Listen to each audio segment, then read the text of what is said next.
Alors, nous sommes sur la différence entre un don de prophétie et un prophète.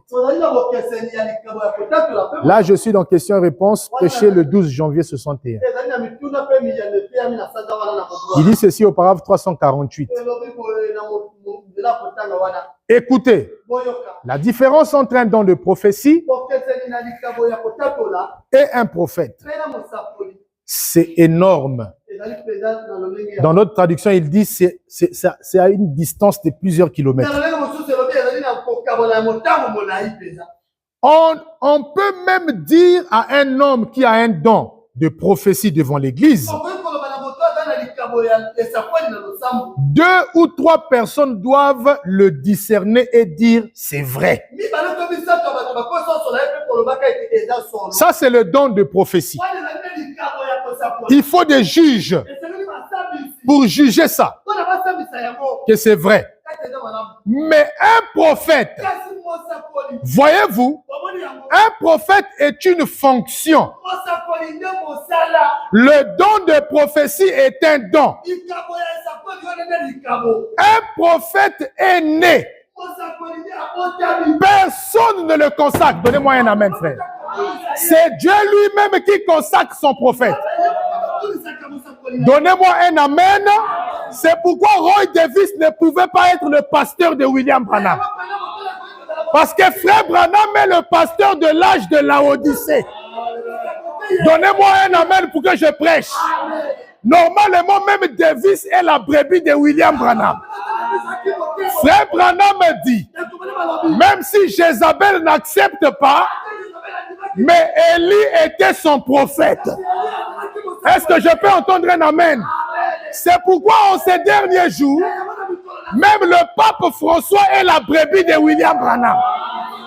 Est-ce que je peux entendre un amen? Parce qu'il est un don prédestiné. C'est pas par l'imposition des mains qu'il devient prophète.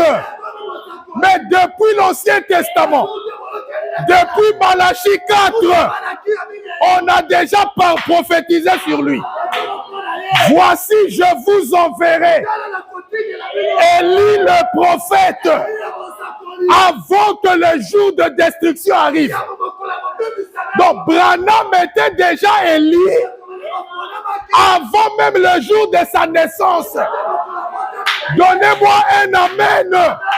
Frère Branham dit, les prophètes de fonction, les prophètes majeurs, ce sont des dons prédestinés par Dieu. Est-ce que je peux entendre un amen?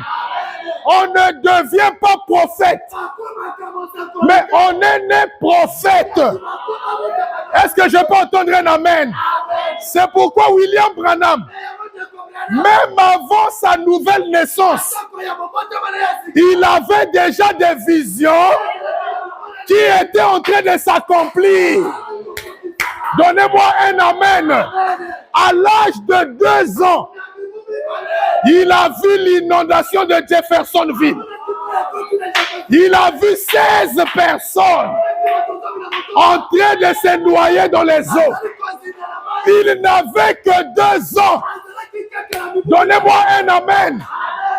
Pire encore que ça, il a eu des songes à l'âge de 8 mois. Mais il avait toujours les souvenirs. Ça, un homme ne peut pas avoir cette capacité.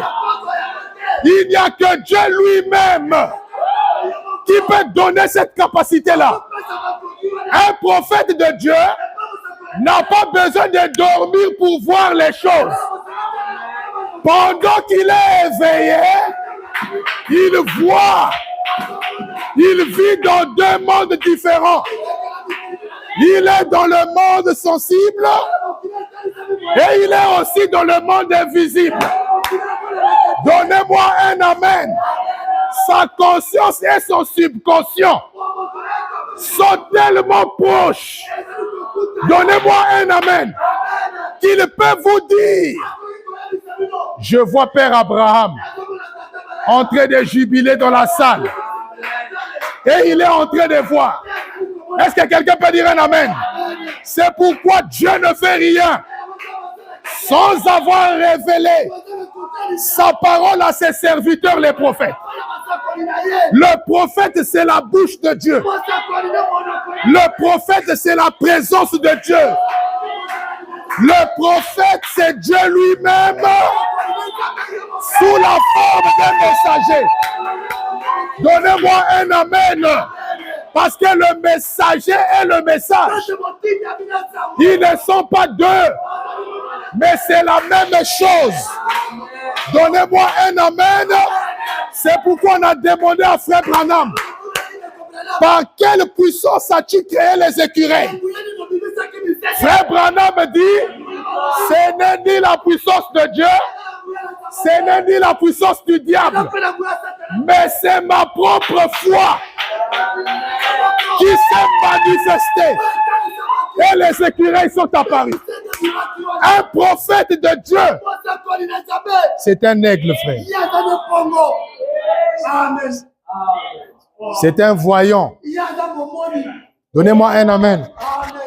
Faites vos comparaisons entre les petits prophètes là. Mais il y a des prophètes intouchables. Ce qu'ils ont dit, même si ça dépasse des centaines des années, ça finit par s'accomplir. Et nous sommes fiers d'avoir un prophète. Est-ce que je peux entendre un amen?